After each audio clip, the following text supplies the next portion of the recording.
Right now, in this exact moment, thousands of events are unfolding around you.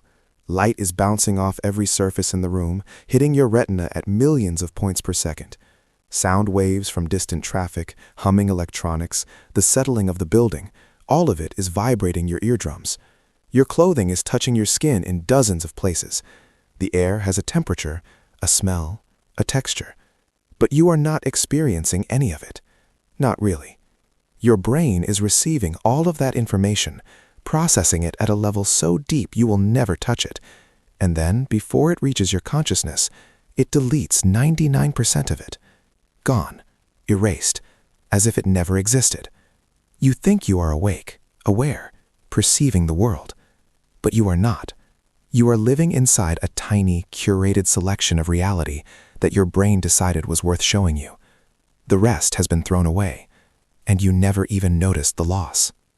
In 1999, two psychologists named Christopher Chabris and Daniel Simons conducted an experiment that would permanently change how scientists understand human attention. They filmed a short video. In it, two teams of people, one wearing white shirts, the other wearing black, passed basketballs back and forth. The task given to participants was simple: watch the video and count how many times the players in white passed the ball. That was it. Count the passes. Do not lose track. Focus. Participants sat down, watched the video, concentrated hard, and when it ended, most of them gave an accurate count. 15 passes, 16, 17. They were confident. They had done the task correctly. They had paid attention. Then the researchers asked a different question. Did you notice anything unusual in the video? Most people said no. Did you see anything unexpected? Again, no. And then the final question. Did you see the gorilla?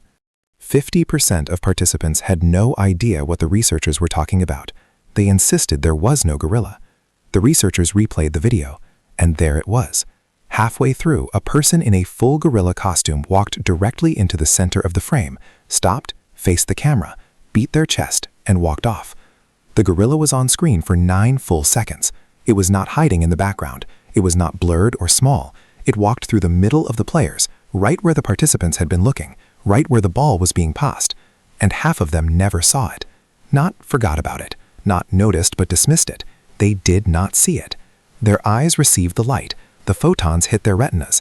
The signal traveled up the optic nerve into the visual cortex, but somewhere between the eye and conscious awareness, their brain made a decision.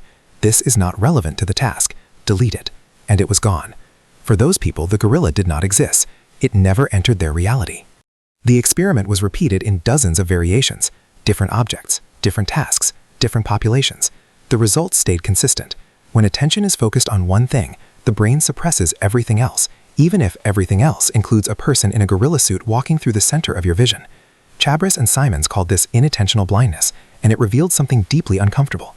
Your conscious experience is not a recording of the world. It is a curated selection. Your brain is not showing you everything. It is showing you what it thinks matters. And if it decides something does not matter, it will delete that information before you even know it was there. Years later, researchers wanted to test whether this effect applied to experts, people whose job is literally to notice details. They recruited radiologists, doctors trained to scan medical images for tumors, fractures, abnormalities. These are people who spend years learning to see what others miss. The researchers gave them a stack of CT scans and asked them to look for lung nodules, small, round masses that could indicate cancer. The task was difficult. The radiologists scrolled carefully through each scan, examining every layer, marking anything suspicious. On the final scan, the researchers inserted something that did not belong. In the upper right corner of one slice, clearly visible, unmistakable, they placed an image of a gorilla. Not a tumor, not a medical artifact, a gorilla, 48 times larger than the average nodule the doctors were searching for, waving. 83% of the radiologists did not see it. Eye tracking software confirmed that most of them looked directly at the spot where the gorilla was placed, their eyes fixated on it. The visual information entered their brain, but they did not consciously perceive it. Why? Because they were looking for nodules. Their attention was tuned to a specific pattern: small, round, slightly irregular masses. A gorilla does not fit that pattern, so the brain, operating exactly as designed, filtered it out. 83% of highly trained professionals, people whose expertise is visual detection, missed a gorilla waving at them from inside a lung scan because their brain decided it was irrelevant noise. The information was deleted before it reached awareness. And if that can happen to an expert looking at a controlled image, what is your brain deleting from the uncontrolled chaos of everyday life? The second pattern is even stranger. It is called change blindness, and it happens when something in your environment changes, sometimes dramatically, and your brain simply does not register the change. In one of the most famous demonstrations, a researcher approached strangers on a college campus, pretending to be lost, and asked for directions. The stranger would stop, look at a map, start explaining the route. Then, in the middle of the conversation, two people carrying a large door walked between the researcher and the stranger, blocking the view for about 2 seconds. During those 2 seconds, behind the door, the original researcher swapped places with a completely different person. Different face, different voice, different clothing, different height. The door passed, the new person continued the conversation as if nothing had happened, still holding the same map, still asking for directions. Most people did not notice. They kept talking, kept pointing at the map, kept giving directions to a person who was not the same person they had started talking to. When asked afterward, many insisted the swap never happened. They were certain they had been speaking to the same individual the entire time. Their eyes had seen both people. The visual data had been processed. But because the context stayed consistent, same conversation, same map, same location, the brain treated the two people as close enough and smoothed over the difference. It prioritized continuity over accuracy, and in doing so, it erased the change from conscious experience. The person you were talking to was replaced. Your brain saw it happen, and then it decided you did not need to know. This is not a failure of memory. It is a failure of perception. You did not forget the first person. You never fully encoded them in the first place. Your brain does not record reality like a video camera. It samples. It takes snapshots. It builds a model. And between those snapshots, there are gaps. When something changes during a gap, your brain has a choice: flag the change as important, or smooth it over to maintain the illusion of continuity. Most of the time, it chooses continuity, because continuity is cheaper. Continuity requires less processing. Continuity lets you keep moving forward without constantly stopping to reevaluate every detail of the scene. But the cost of that efficiency is that your world can change, radically, and you will not notice. Not because you are not paying attention, but because your brain chose not to show you. Now let's talk numbers. Every second, your sensory systems collect an enormous amount of raw data. Your eyes alone send roughly 10 million bits of information per second to your brain. Light intensity, color, motion, edges, textures, depth. Your ears send another million bits. Your skin, detecting pressure, temperature, pain, sends hundreds of thousands more. Add your sense of balance, your internal sense of your body's position in space, the chemical signals from your tongue and nose, and the total sensory input flooding into your nervous system every second is somewhere around 11 million bits of information. That is the raw material your brain has to work with. 11 million bits per second, a fire hose of data about the world. How much of that reaches your conscious awareness? Estimates vary, but the most widely cited research suggests the upper limit is around 10 to 50 bits per second. Not 10 million, not even 10,000, 10 bits per second. If you imagine your sensory input as a massive library containing 11 million books, your conscious mind gets to read one page from one book every second. Your brain opens one page, shows it to you, and says, "This is reality." The other 10,999,999 books are burned, deleted, erased, before you even knew they were there. You are not experiencing the world. You are experiencing a sample, a tiny, filtered, pre-selected fraction of the world that your brain has decided is relevant enough to deserve your attention. And here's the part that should terrify you. You have no idea what was deleted. You cannot. By definition, if information is filtered out before it reaches consciousness, you have no way to know it existed. Right now, as you sit here, the room around you is full of details your brain is ignoring. The texture of the wall, the hum of electronics, the pressure of your feet on the floor, the faint smell of whatever is in the air. All of that information is hitting your sensory receptors. All of it is being processed somewhere deep in your brain, but almost none of it is reaching you. Your brain has decided that for this moment, those details do not matter, and so they have been deleted from your version of reality. They exist in the world, but they do not exist in your experience. And the gap between those two things, the world as it is and the world as you perceive it, is so vast that calling it a gap feels insufficient. It is an abyss. You walk through life believing you see what is in front of you. You believe you hear what is being said. You believe you feel the space you occupy. But you do not. You see a guess. You hear an approximation. You feel a summary. Your brain is not giving you reality. It is giving you the minimum amount of information necessary to keep you functional. It is giving you a highlight reel, edited in real time, with 99% of the footage left on the cutting room floor. And because you have never experienced anything else, because you have been living inside this edited version your entire life, you assume it is complete. You assume this is what perception is. But it is not perception. It is deletion. It is filtering. It is your brain choosing every single second what tiny sliver of the world you are allowed to see. The gorilla was there. The person you were talking to changed. The world around you right now is vastly more detailed and complex than the version you are experiencing. But your brain has looked at that world, taken in the full sensory stream, and then quietly, invisibly, effortlessly thrown most of it away. You are not living in reality. You are living in what is left after your brain finishes deleting everything it thinks you do not need. And the most disturbing part is that you will never know what you missed. Because to miss something, you have to know it was there, and your brain makes sure you never do. The question is not whether your brain deletes reality. The question is where, how, and why. And the answer to that question is more systematic, more brutal, and more inescapable than most people want to believe. This is not a bug. This is not your brain making mistakes under pressure. This is the design. This is how perception works in every human being who has ever lived. The deletion happens in stages, at multiple points in the processing chain. And by the time information reaches your conscious mind, it has already been filtered, compressed, and stripped down so many times that calling it reality is almost dishonest. What you experience is not the world. It is the world after your brain has decided what you are allowed to see. The first filter sits deep in the center of your brain, in a structure called the thalamus. Almost every sensory signal from your body passes through the thalamus before reaching the cortex, the outer layer of the brain where conscious experience is generated.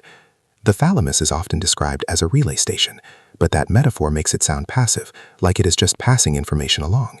It is not. The thalamus is a gatekeeper. It is a bouncer at the entrance to a nightclub, deciding who gets in and who gets turned away. Every second, millions of sensory signals arrive at the thalamus, and the thalamus evaluates each one using a simple set of rules. Is this new? Is this a potential threat? Is this relevant to the task the organism is currently performing? If the answer to all three questions is no, the signal does not go any further. It is blocked, deleted. The information dies in the thalamus, and the cortex, where you live, never knows it existed. This is why you stop noticing the feeling of your clothes after a few minutes. The pressure is still there. The sensory receptors in your skin are still firing. The signals are still traveling up your spinal cord into your brain. But when they reach the thalamus looks at them and says, this is not new, this is not a threat, this is not relevant, and it shuts them down. The signals are suppressed before they ever reach the cortex. From the perspective of your conscious mind, the feeling simply disappears, not because the sensation stopped, but because your brain stopped letting you feel it. The thalamus made the decision that the pressure of fabric on your shoulders is not worth the processing resources it would take to keep you aware of it, so it delivered that information, and you never had a say in the matter. Sitting just above the thalamus, woven through the brainstem, is another filtering system called the reticular activating system, or RAS. If the thalamus is a gatekeeper, the RAS is the one writing the guest list. It is a network of neurons that sets the criteria for what counts as important in the first place. The RAS is not passive. It is constantly being shaped by your goals, your fears, your expectations, and your recent experiences. When you decide to focus on something, when you tell yourself, I need to count the passes, your RAS adjusts. It tunes the entire sensory system to prioritize anything that matches the task. Basketballs, movement, players in white. Everything else, the gorilla, the background, the people in black, gets deprioritized. The signals are still coming in, but the RAS has marked them as low priority, and low priority signals are far more likely to be deleted before they reach consciousness. This is why you suddenly notice a type of car everywhere after you buy one. The cars were always there. They were always on the road, always in your visual field. But before you owned one, your RAS had no reason to flag them as important. They were noise, background, irrelevant. After you buy the car, your RAS updates. It adds that make and model to the list of things worth noticing. And now suddenly, every time one passes, the signal gets through. It reaches your awareness. You think the world has changed. You think there are more of those cars on the road now. But the world did not change. Your filter changed. Your RAS decided that this specific pattern of metal and paint now matters, and it started letting those signals through. Everything else, the thousands of other cars, the pedestrians, the buildings, the sky, is still being deleted. You just do not notice the deletion because you never saw those things in the first place. Even after a signal makes it past the thalamus and the RAS, even after it reaches the cortex, it is still not guaranteed to enter conscious awareness. The cortex is vast. It contains billions of neurons processing information in parallel. Visual cortex analyzing light, auditory cortex analyzing sound, somatosensory cortex analyzing touch. All of these regions are active all the time, processing the sensory data that survived the earlier filters. But you are not aware of most of that processing. You are only aware of the single stream of information that your prefrontal cortex, the part of your brain responsible for attention and decision-making, has chosen to spotlight. Attention is often described as a spotlight for a reason. It can only illuminate one small area at a time. Everything outside the beam is still being processed, still being analyzed by your cortex, but it is being processed unconsciously. You are not experiencing it. And if you are not experiencing it, it might as well not exist. This is the architecture of deletion. 3 layers. First, the thalamus blocks anything that is not new, threatening, or task relevant. Second, the RAS tunes the entire system based on your goals and expectations, deciding in advance what categories of information are worth flagging. Third, your prefrontal cortex selects one narrow stream of information to spotlight with attention, and everything else fades into unconscious background processing. By the time you experience something, by the time you can say, "I saw that," or "I heard that," the original sensory input has been filtered 3 times, each filter discarding the vast majority of the data. What you experience is not the world. It is what is left after 3 aggressive deletion passes. And because this happens automatically, invisibly, faster than thought, you never realize how much was thrown away. Why does the brain do this? Why filter so aggressively? Why not just let everything through and let you decide what matters? The answer is simple, and it is the same answer that explains almost every strange feature of human cognition: bandwidth and energy. Your sensory systems can gather 11 million bits of information per second, but your conscious mind, the part of you that makes decisions, that thinks in words, that experiences the flow of time, can only process around 10 to 50 bits per second. That is not a software limitation. That is not something you can train yourself out of. That is a hard limit, built into the structure of neurons and synapses, into the speed at which information can travel and be integrated across distant parts of the brain. Consciousness is a bottleneck. It is the narrowest point in the entire system. And if your brain tried to push 11 million bits per second through a 10-bit per second bottleneck, the system would collapse. You would not be able to make decisions. You would not be able to act. You would be paralyzed by information overload. So evolution made a choice. It built a system that deletes most of the world before it ever reaches you. It built filters that operate below the level of awareness, stripping out anything that does not seem immediately necessary. The result is a version of reality that is tiny, incomplete, and heavily edited. But it is functional. It is fast. You can act on 10 bits per second. You can make decisions, move through space, avoid danger, pursue goals. You cannot do any of that with 11 million bits. So the brain chooses speed over completeness. It chooses action over awareness. And you, the conscious mind sitting at the end of the processing chain, never see what was sacrificed to give you that speed. Energy is the other constraint. Your brain is 2% of your body weight, but consumes 20% of your energy. Running a brain is expensive, and most of that energy is spent on processing information. If your brain tried to process all 11 million bits of sensory input at the conscious level, the energy cost would be unsustainable. You would need to eat constantly. Your body would divert resources away from every other system just to keep the brain running. Evolution does not tolerate waste like that, so the brain cuts costs. It processes most information at a low level, using simple, fast, cheap circuits. It only bumps a signal up to the expensive, slow, energy-intensive circuits of conscious awareness if that signal seems worth the cost. Everything else is handled unconsciously or deleted entirely. The deletion is not a flaw. It is an optimization. It is your brain choosing to stay within its energy budget. And the price of that optimization is that you never get to see the full world. Now the existential weight starts to settle in. If your brain is deleting 99% of reality every second, then you are not living in the same world as the person sitting next to you. You are both in the same room, yes. The same photons are bouncing off the same surfaces. The same sound waves are vibrating the same air. But your brain has deleted a different 99% than their brain has. You noticed the hum of the lights. They did not. They noticed the flicker of shadow in the corner. You did not. You are both convinced you are experiencing the room, but you are actually experiencing 2 different, non-overlapping samples of the room. Your realities are not identical. They are parallel, separate, built from the same raw materials, but carved into completely different shapes by completely different filters. And there is no way to compare notes. You cannot ask them, "What did you experience that I missed?" because they do not know what they missed either. Their brain deleted it before they could notice. You are both walking around in tiny private simulations of the world, each one convinced that their simulation is complete, neither one able to see the gaps. You think you are sharing an experience. You are not. You are both experiencing different thin slices of the same event, and the slices do not overlap as much as you think they do. This is why eyewitness testimony is so unreliable. This is why two people can watch the same event and give completely contradictory accounts. They are not lying. They are not confused. They saw different things, literally. Their brains selected different details to let through, deleted different parts of the scene, and built two different versions of what happened. Both versions feel complete, both feel true, but they are not complete. They are samples. And when you base your sense of reality on a sample, you are always, inevitably, missing most of the picture. The change blindness experiments make this even worse. Your brain does not just delete information in real time, it also smooths over gaps and inconsistencies to maintain the illusion of continuity. When the person you were talking to was replaced, your brain had two options. Option 1, flag the change, interrupt the flow of the conversation, force you to stop and reevaluate. Option 2, treat the new person as close enough, ignore the mismatch, and let the conversation continue without disruption. Your brain chose option 2, not because it is lazy, not because it made a mistake, but because continuity is more useful than accuracy in most situations. If you stopped every time the world changed in some minor way, you would never get anything done. So your brain errs on the side of continuity. It fills in gaps, it ignores mismatches, it builds a smooth, coherent experience out of fragmented, inconsistent data.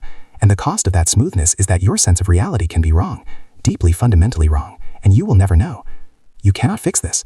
You cannot train yourself to notice more. You cannot meditate your way into seeing the full 11 million bits. The filters exist below the level of conscious control. You do not have access to the thalamus. You cannot reprogram your RAS. You cannot widen the bottleneck of consciousness. The 10 bit per second limit is hardwired into the structure of your brain. This is not something you can overcome with effort or discipline.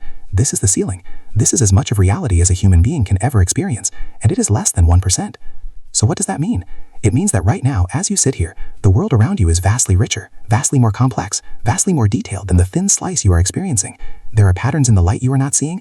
There are sounds in the air you are not hearing. There are textures, temperatures, movements, all unfolding in real time, all being deleted by your brain before they reach you. You are not living in the world. You are living in a guess about the world, a model, a simulation built from fragments. And the only reason that simulation feels complete, feels solid, feels real, is that your brain has spent your entire life hiding the gaps from you. Every second, 11 million bits of reality are reduced to 10. Every second, your brain makes a billion tiny decisions about what to keep and what to discard. Every second, 99% of the world is erased before you ever knew it was there. You are not perceiving reality. You are perceiving the leftovers, the scraps, the 1% that your brain could not afford to delete. And that 1% has to be enough, because it is all you are ever going to get.